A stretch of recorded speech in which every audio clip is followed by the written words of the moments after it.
This is me. I titled this presentation Built Not Born because I wanted to take my 13 or so years of filmmaking experience and talk about how there's never been a better time to be a filmmaker. I know there's lots of doom and gloom with AI and generative AI, but I honestly think if you want to get into filmmaking in whatever way, shape or form that looks, whether you want to do this full-time as a career and make money from it, or just do it as a side hobby, there's really never been a better time to do it. And I'm gonna let you guys into a little secret. I think I can trust everyone, more or less here.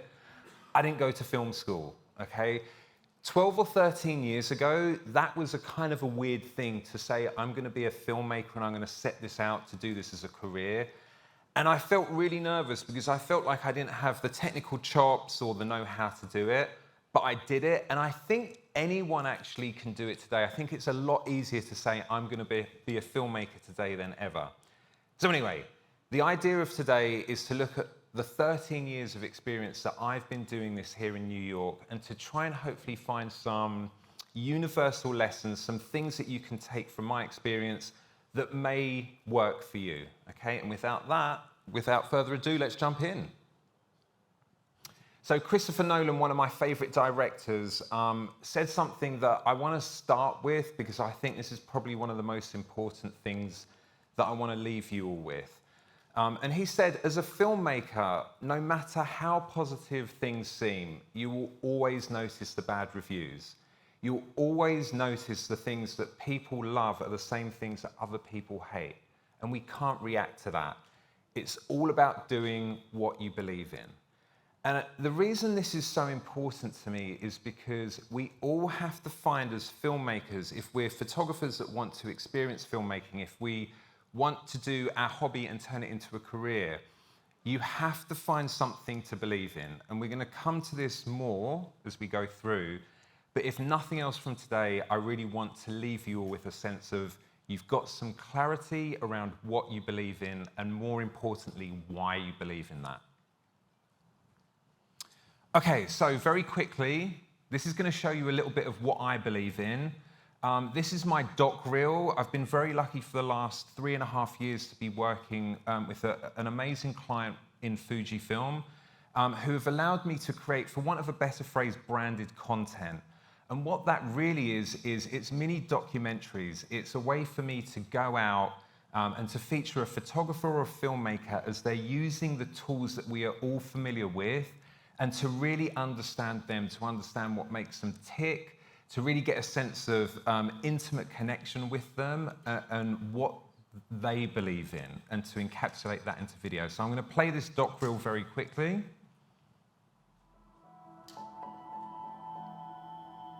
The one word that I would describe for the work that makes me feel present and satisfied is when I capture a sense of intimacy.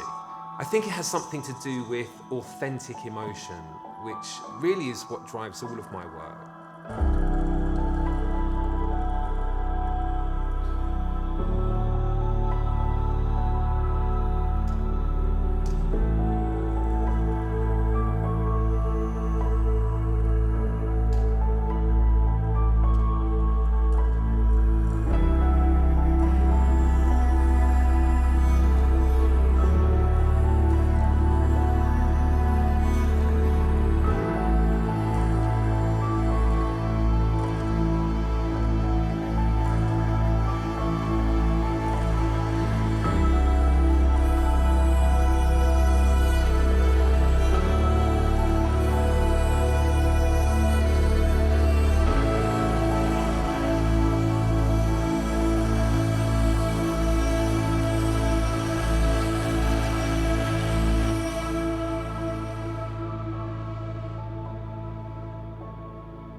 So that's been some of the projects I've been lucky enough to be involved in on the last few years. And it speaks to really what my core belief is, which is to understand creatives, what makes them tick and what drives them. And I've been very lucky to do that. That's part of what I truly believe in. So what is today about? Okay, again, we're going to use my experiences that may be applicable, I hope they are to you, to try and uncover some universal lessons. The aim for today for me is to show you how I got started. So we're going to go back in time to when I arrived in New York, which was around 2012, when I set the business up, and some of the things that helped me to not just survive, but to thrive. And hopefully some of these lessons will be applicable to you. And then I'm going to do this by taking you through these 6 different parts or sections, showing how the industry has shifted and continues to shift, how I got access to clients, how I got into the industry, and how I think we all need to think about getting access for the work we want to do. Some tools and a mindset that I try to adopt, how I achieved growth, how I hope you can achieve growth, and then navigating through uncertainty where it feels like things are going wrong, which they will, I promise you. And then some final thoughts, and we'll do some Q&A at the end if we have time. So another quote here from one of my favorite filmmakers, Tarantino, said, "When people ask me if I went to film school, I tell them no, I went to films." For me, as a young kid, I saw Back to the Future. I'm pretty sure most of you know the film Back to the Future. I remember watching this film as a kid and feeling like I wanted to make films like this, and how it was affecting me. I wanted to affect that same emotion in other people. Today, as I said, filmmakers can come in any way, shape, and form of different kind of guises. We can be content creators. We can make our own user-generated content. We don't have to think of ourselves as like these big, illustrious filmmakers. I certainly have not been doing big films, but the things that I have been doing have been very meaningful to me. And also, there's no reason why you have to think of this as a full-time career. Some of the most successful filmmakers I know today have full-time jobs, and they do this as a kind of a passion. We were just talking about doing this as a passion. Gentleman in the audience here does 3 jobs, and all of his filmmaking is purely born out of passion. The commonality with all of this stuff is about telling stories. And for me, a story has emotionally resonant content. It doesn't matter what we're doing, it has to touch the audience. We have to tap into something that is deeper than just the end product. And for me, that's emotionally resonant content. So a very quick summary of my 30-year journey. You can see me here young and willing and able to do whatever it took. I was very lucky to have access to an early video camera when I was young, with these dreams and aspirations of being a filmmaker. But when I was young, none of these kind of alternate pathways existed. And I actually grew up kind of like a scared kid. I had a corporate job for 15 years. I was like, I need to grow up. I need to be an adult. I need to have a proper job, right? And I was in the corporate world for 15 years. It wasn't a terrible career, but I always felt like, am I ever going to be this filmmaker? And when I left London to come to New York in 2011, I traveled around the world for a year, and it gave me the time and space to take up the challenge and to fully embrace this idea of trying to make it happen. So I arrived in New York in 2012 with this dream and aspiration of, I'm going to try and make it happen. And here you can see the picture in the middle was from around 2017, the first time I was shooting with a proper cinema camera, an Alexa Mini. And then the last picture here is from a job, again, with Fujifilm last year, where we're in a helicopter flying high above the city. The key for me is that I really didn't come from any professional background or experience as a filmmaker, and it was purely a hobby. So let's start part 1. The industry was shifting dramatically in 2012. I kind of set the business up in almost the worst way possible. If anyone tells you, oh, the best way to set up a business is do the opposite of what Dave did, they're absolutely right.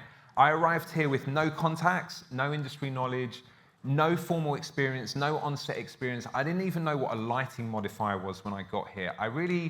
From my travels, I had a DSLR camera, and I had one lens that I was using and a second small prime lens that I barely ever used. I had no equipment. The only thing I did have is my experience as a skydiver. This was a big hobby of mine. I used to be really into skydiving. I have about 1,000 jumps. And we used to jump with cameras stuck to the side of our helmets. And I got into video editing as a way to create montage pieces, similar to the work that I went into in the fashion industry, taking 100 jumps that I would make in any given year and editing them and setting them to music. And this is like a little example of that.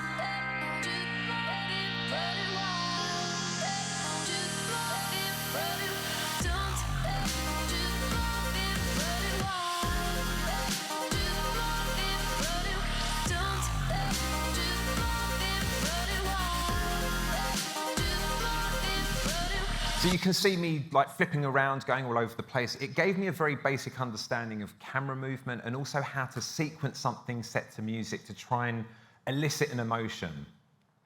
The other thing was I was really committed. I just had up there one of the things at the end there. I was really committed to making this happen. I kind of went all in, and I decided I was gonna treat my life as a little bit of an experiment and give myself a year to make this happen. And if at the end of the year it wasn't gonna happen, I was gonna go back to corporate land, but I really didn't wanna make it happen, so I went all in.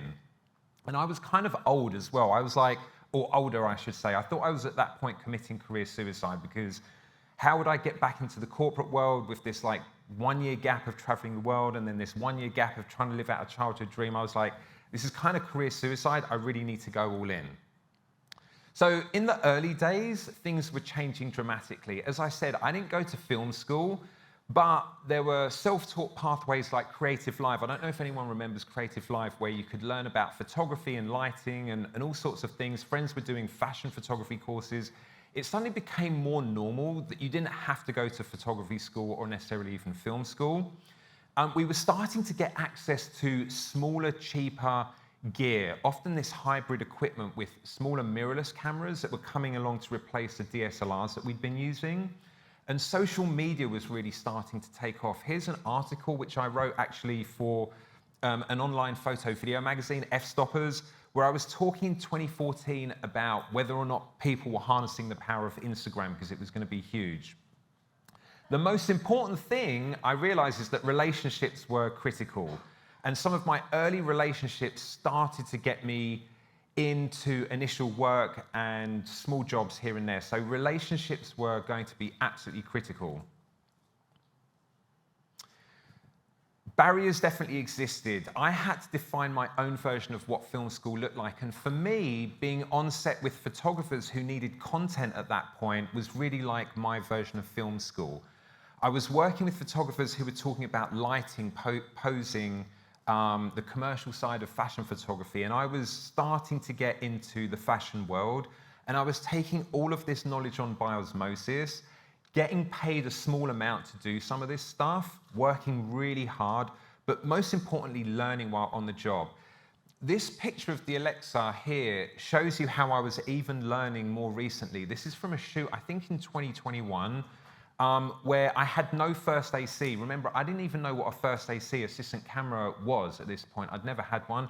This is me trying to build an anamorphic lens on an Alexa, pushing it out to a client monitor, on set, trying to do this all by myself and remembering it for when I had to do this the next time.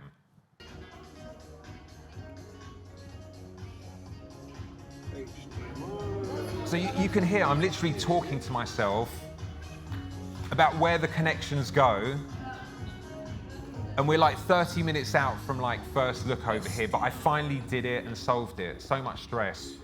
On the right, you can see actually a very talented cinematographer, Khalid Mutasib. This is in 2015, showing me how to build out a Movi, one of the early gimbals. This was like a $15,000 product. I had no knowledge of this, and here you can see me operating it in London, where I was on basically the road for 3 weeks doing aerial cinematography inside helicopters, shooting behind the scenes with this Movi, this contraption. It was horrendous, okay? This technical gap that I had was horrendous. The key is there's so many more avenues to learn from today. You have to define your own version of what film school looks like for you if you're not gonna go.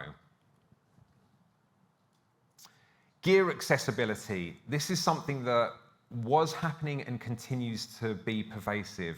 The barrier to entry for all of us as filmmakers continues to fall.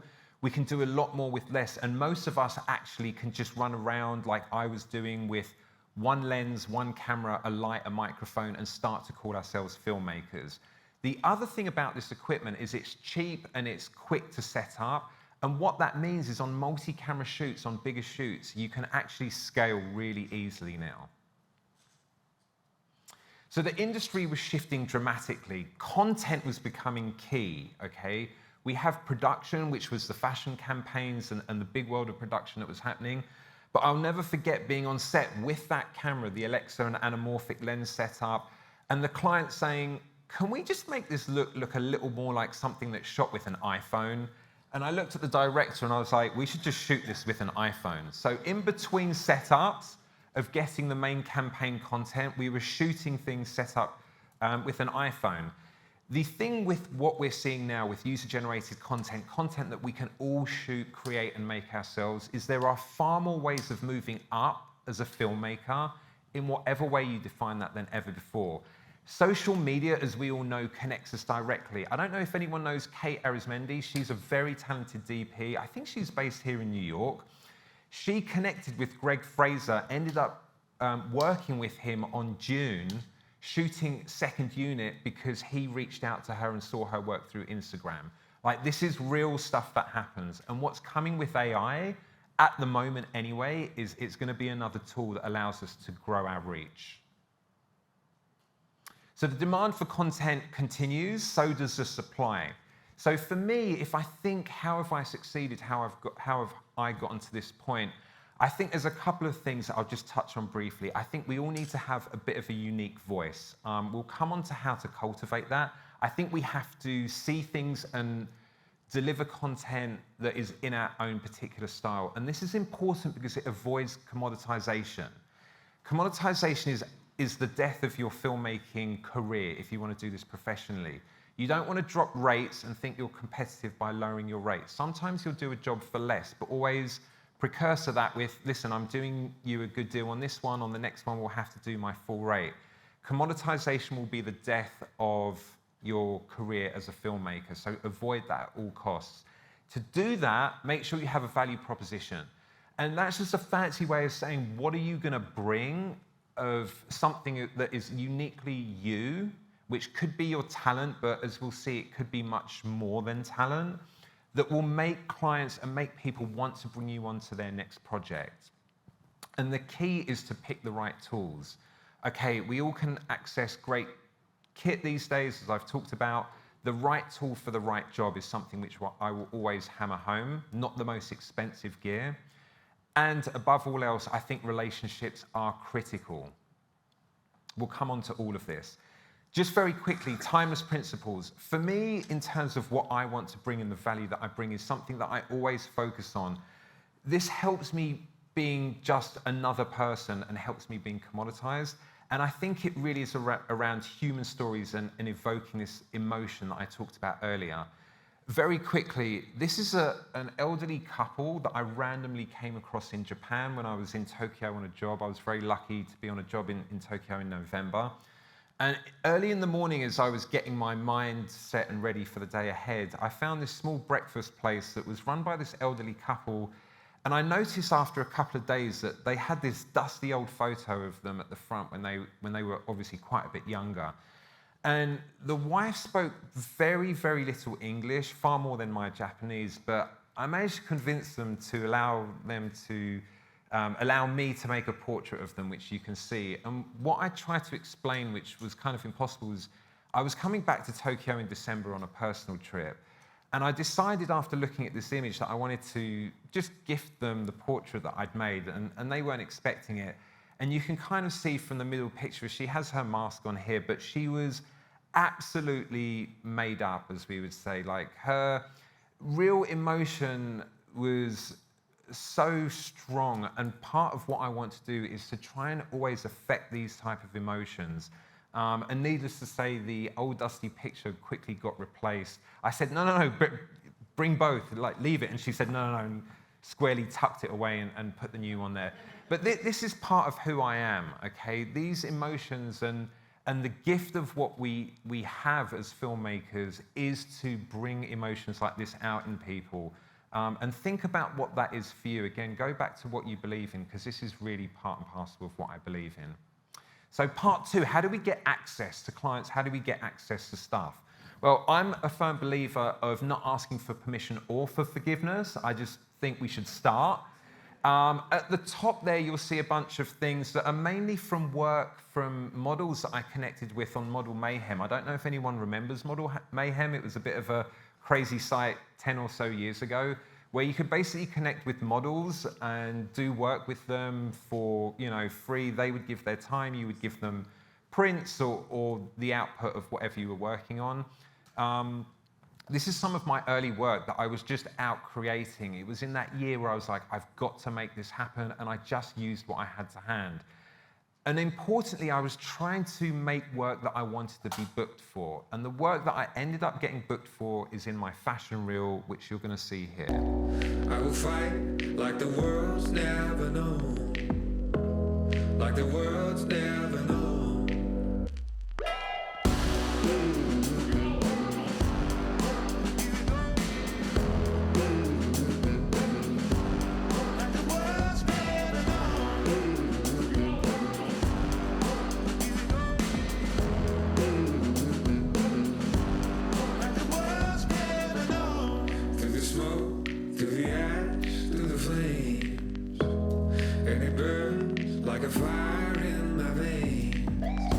I'm going to jump us ahead because I can see my timer ticking down quickly here.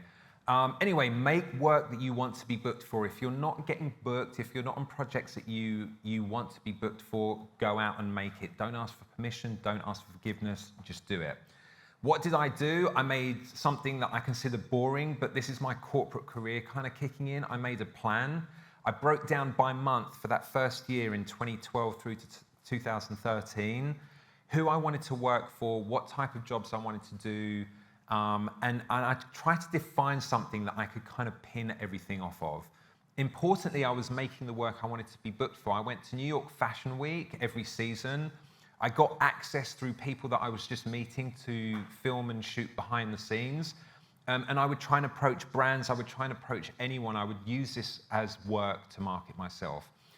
The key is that no path is particularly linear. Sometimes we'll feel like we're going backwards, and really that can be a blessing in disguise. I remember at the end of my first year of being in business, it got very quiet. This was around Christmas and New Year. And I was like, oh no, my business has imploded, I'm done. And I got asked to go in-house as a photographer's assistant and videographer of all things for Rebecca Minkoff, which is a big fashion brand here in New York. And I thought this was a great opportunity, especially as my business as a freelancer had kind of ended. And I was like, this is the next chapter. And we worked really hard for 3 months. A new creative director came in, canned all of us. I'll never forget being fired in a corridor, a low point, and thinking, how dare they after all of this work? And I was beside myself. And within a week, I'd realized that actually this was probably a blessing in disguise because I needed to give my freelance career a go. And had I not been let go of in that moment, I don't think I would be here speaking to you today. It would have taken me in a completely different direction.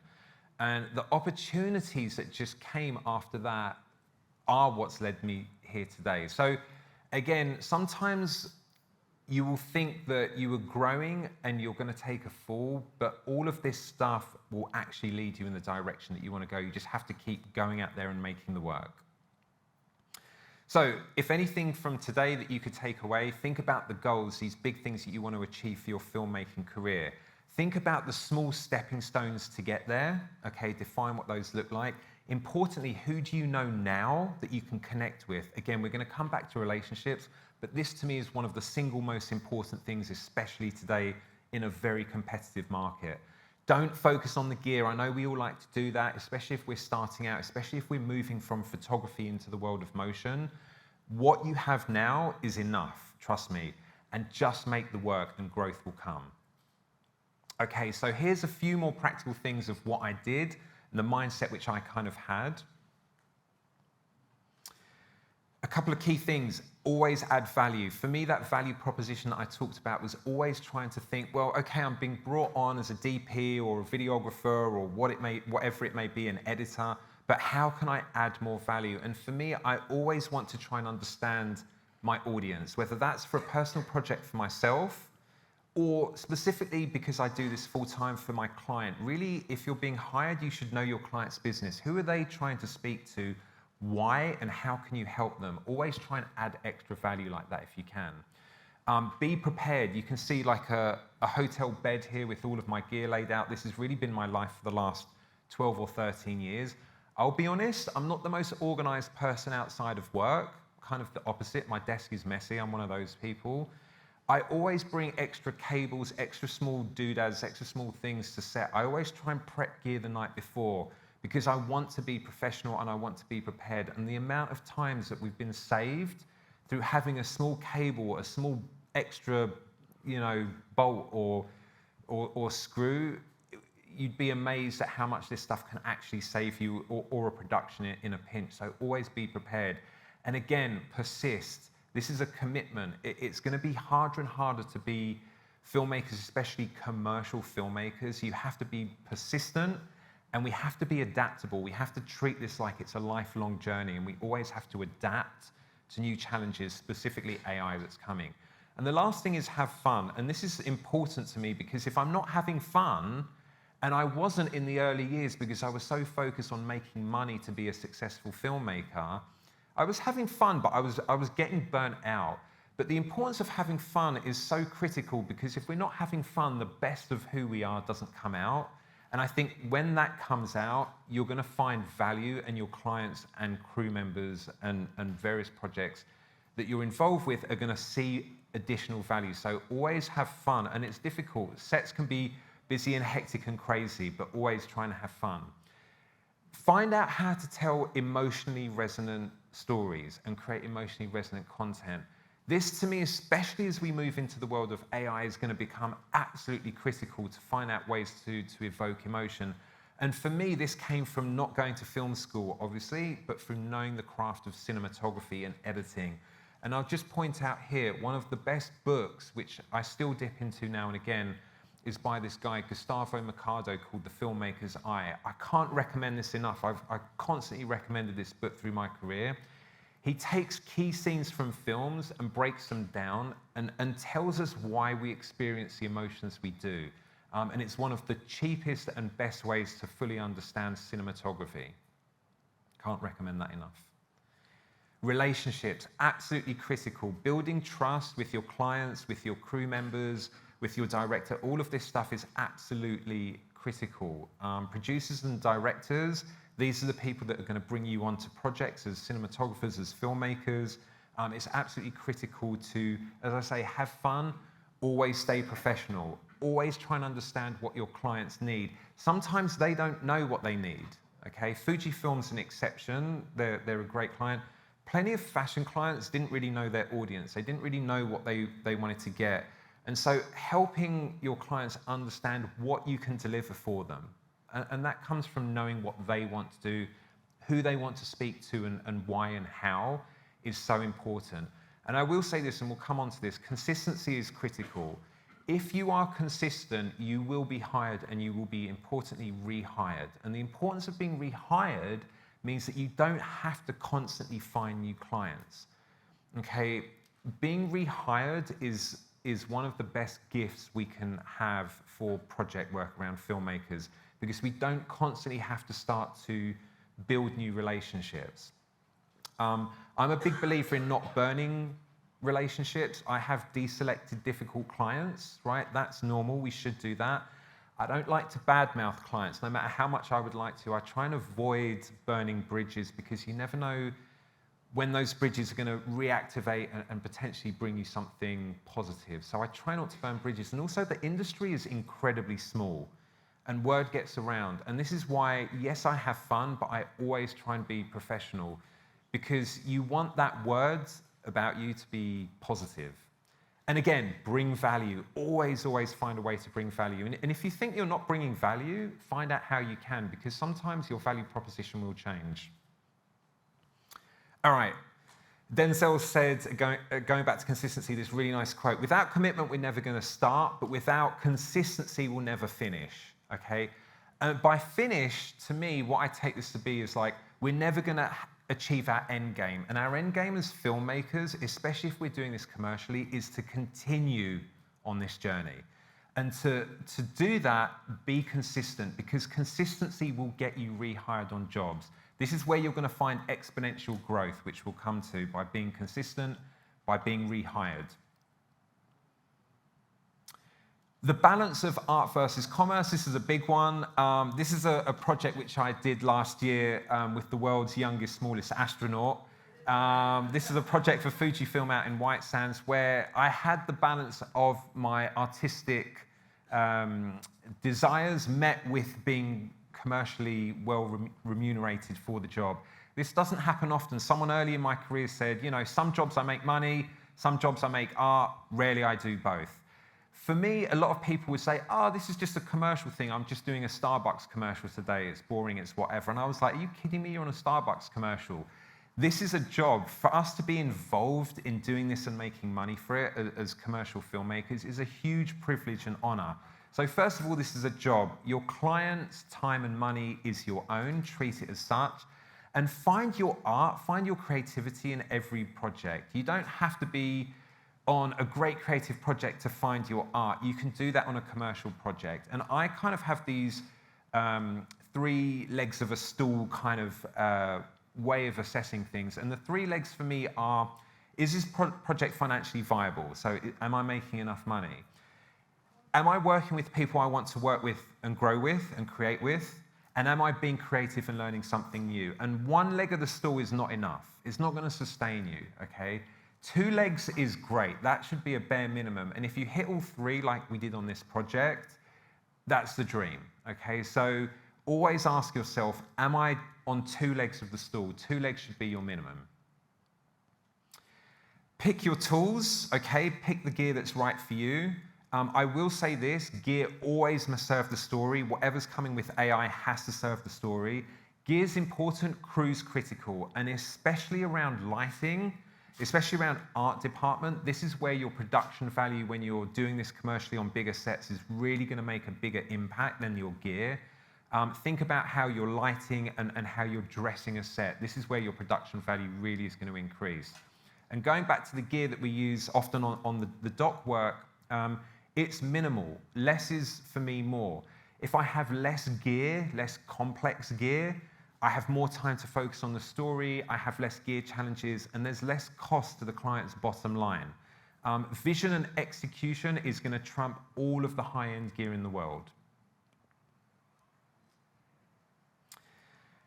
AI. Okay, this goes back to us always being adaptable and to always be learning. I was kind of curious. I put into Gemini and I asked it, show me what a filmmaker is going to look like using AI in 2035, just to see what it spat out. I was happy that there was a human, right? That says something.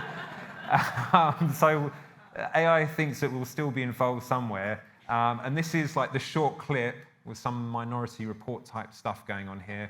And she's smiling, she's happy, so she's obviously still making a living and gainfully employed, which is good. AI at the moment, like who knows where it's going to go? It's a tool, okay? Just as people said, digital is going to kill photography and it's going to kill film. Social media is terrible, blah, blah, blah. It's the end of the industry. This is another tool, and treat it as such until, you know, at such point when we're all replaced. And remember, the technology like the gear has to serve the story. If it doesn't, it's, you know, a waste of time. And everyone knows what AI slop is, right? AI slop is like stuff where we're like, oh, it's just AI. And for me, I think we're going to see more of a proliferation of people looking at AI and the content that is created with AI. And it might look great, and we might be able to tap a few prompts in and get this amazing stuff. But I think it's going to go back and we'll stay with human connection and we'll recognize that. And everything else will be, it's just going to be AI.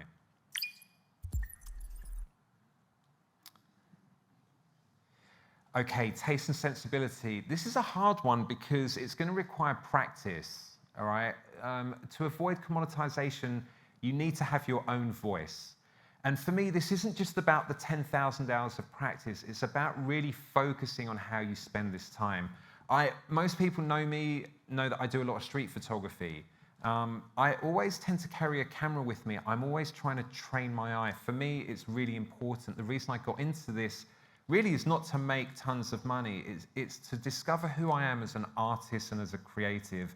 And carrying a camera, even using your iPhone or your phone, it's a way for you to see the world and to self-reflect and understand who you are as an artist. I think one of the things that isn't talked about enough for people that want to get into filmmaking or whatever kind of area of visual media content creation you want to do is that this stuff tells us so much about the people that we are, and reflecting back on that will make you a better filmmaker and make the work you want to be hired for. I've said it before, I will continue to say it.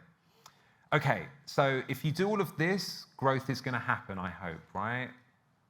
That's the aim. Progress comes at different steps and different paces for different people. It can be slow or fast. And remember, this is a marathon, not a sprint. That burnout that I talked about, that was a real thing for me in my early days. I pinned a lot to my financial success as a filmmaker. And by 2015, I was running myself ragged and I had to recalibrate. This is what 10 years of growth looks like. 2013, you can see me like creeping on one of the models in the back of this shot. Okay, I was shooting behind the scenes for a fashion photographer, desperately like working all day on set to make a video and being paid $100 to do it. 2023, fast forward to really like the peak of my fashion career, and I'm the cinematographer for a big Free People campaign that was probably $1 million, being shot out on Marathon Keys out in Florida. And I just had to look around to remind myself of where I'd kind of come from and where I'd gotten to.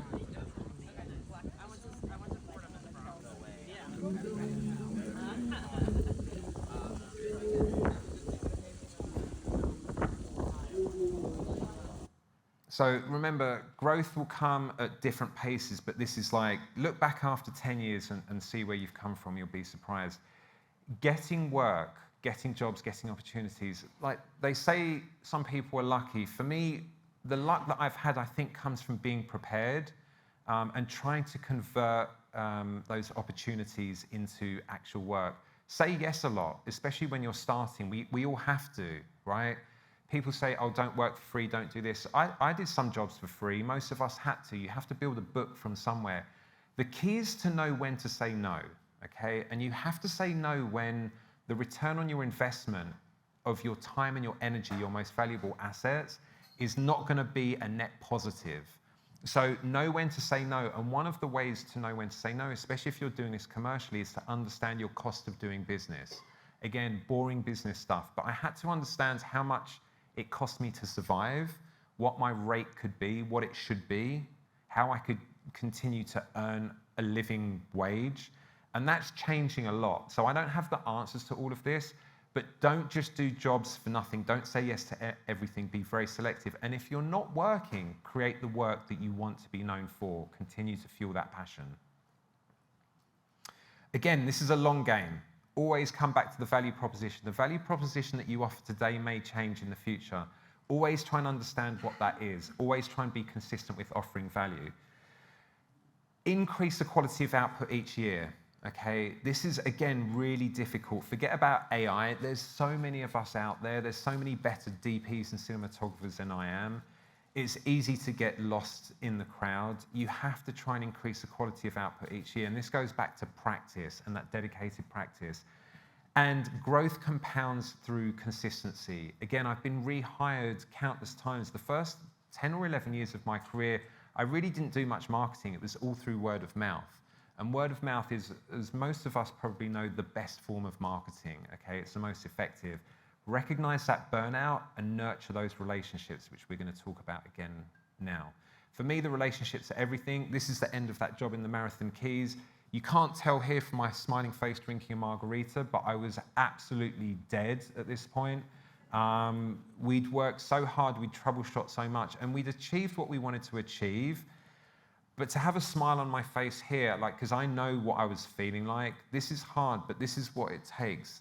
Cultivating those relationships, having a drink with the crew at the end of a long shoot day, being in it together is so important. And as I said, word of mouth will get out and people will want to work with you. If you can smile at the end of a hard day and to celebrate with the people you've been working with, you will be brought back. As a minimum standard I set for myself, I always wanted to be known to be professional, to be reliable, to be kind, and to be good. And notice I put good at the very end there. Being good should be the baseline, okay? Everything else are these additional layers on top that bring more value to who you are. And I always want to try and bring good energy to set. If I'm smiling and having fun, I'm hopefully bringing good energy to set. And if people forget that you exist, which is very easy, remind them, cultivate the relationships, reach back out to people and let them know that you're still around. A quote by Maya Angelou. I didn't know this quote until I saw it on the walls of a client about 8 years ago. And it just struck me because this is kind of what I'm trying to encapsulate. Everyone's going to forget what we say, they're going to forget kind of what we did, but they won't forget how we made them feel. And when I go onto set and I'm happy, I think that rubs off on other people. And you'd be amazed at how many jobs I could say I've been rehired for, not because I'm the best at what I do, but I think the energy that I put out on set. All right, so what happens if we get into uncertain, choppy waters? A couple of things that have helped me stay in this and stay sane is to always kind of look back and take a helicopter view and remember my why. As I showed you guys with the elderly couple in Tokyo, like, I love making people feel these emotions that I felt as a kid watching Back to the Future, watching these movies. That's my why. And all of these things are small steps towards a much bigger picture, which is, like, for me, this is as the French would say, my raison d'etre, my reason to be. I honestly think that I'm here to help people feel what I feel in the work that I create. And as hippie and sappy as that may sound, I think that's really underpinning all of my work, and it's a reason why I'm here today. Farming doesn't necessarily mean AI is coming, so we should all be farmers. What that means is always sow seeds, always kind of focus on the project that you're working on, but cultivate the other work that you want to do and the people that you want to work with. And again, change is coming. It's the one constant. Don't fear it, learn to embrace it. And most importantly, and I can really attribute this to the Fujifilm people that I work with and have gotten to know, I found a great creative community in them. A creative community doesn't have to be a bunch of people, it can be just one person. But when you're struggling, when you're alone, when you're feeling like a ship drifting, aimlessly in the night, having even just one person that you can speak to and say, am I crazy? Where am I going with this? Is really essential. So find what a community looks like for you. Remember, your journey is your own. Hopefully that you've taken something from my journey that you can apply to yourself. Everyone grows at a different pace. Don't worry about what the next person is doing. I know it's so easy to do that with social media, is to compare to what everyone else is doing. Don't do that, and play to your strengths. Don't worry about your weaknesses. I'm a big believer that we should find our strengths. We should include that as kind of the unique value that we bring to our projects. Really try and find out what your strengths are and play to those. Be wary of the challenges. They can become all-consuming. Keep pushing through. And part of that is going to be reinventing yourself. So I'm a cinematographer first. I embrace directing. I'm also a video editor. And filmmaking to me can be any one of a number of things. So look outside of filmmaking. Look outside of the core of what you do, of what you're into. Get inspiration from elsewhere and really learn to enjoy the journey, because there's going to be bumps. And navigating that is part of your own personal growth as a human being. My final homework assignment, if you will, a call to action. New voices matter. If you're sat here and you're not a filmmaker, and you're like, what's the point in being a filmmaker? AI is going to replace all of this stuff anyway. I will tell you that new voices matter than anything. If the growth of social media and TikTok and everything shows us one thing, it's that we crave content and we crave new types of content. This is why, honestly, it's never been a better time to step into this world of filmmaking. You have to take action today. Okay, don't think, oh, it's too late, or I haven't got the means, or I haven't got the gear. We all have the gear, okay? Everyone's young in this room from what I can see. I started this when I thought I was too old to be doing it. It's never been easier to tap into online and to YouTube and all of these ways of learning, and be ready to adapt to change. Use the tech to tell your story, because the technology that is coming is unprecedented. But again, it's a tool in your belt. And remember, 99% of us are built. We're not born as filmmakers, okay? It doesn't matter who you are, whether your family were in the film industry or not, most of us are built. And if I did it, you can do it too. Final thought. This is, again, one of my favorite directors, James Cameron. He said, pick up a camera, make something, no matter how small, no matter how cheesy, no matter whether your friends and your sister are in it. Put your name on it as a director, now you're a director. Everything after that, you're negotiating your budget and your fee. I gave myself permission, I'm giving you all permission. pick up a camera, go and make something. It doesn't matter if it's with your sister, brother, or anybody. Do it for yourself. Do it alone. You're a filmmaker. Thank you.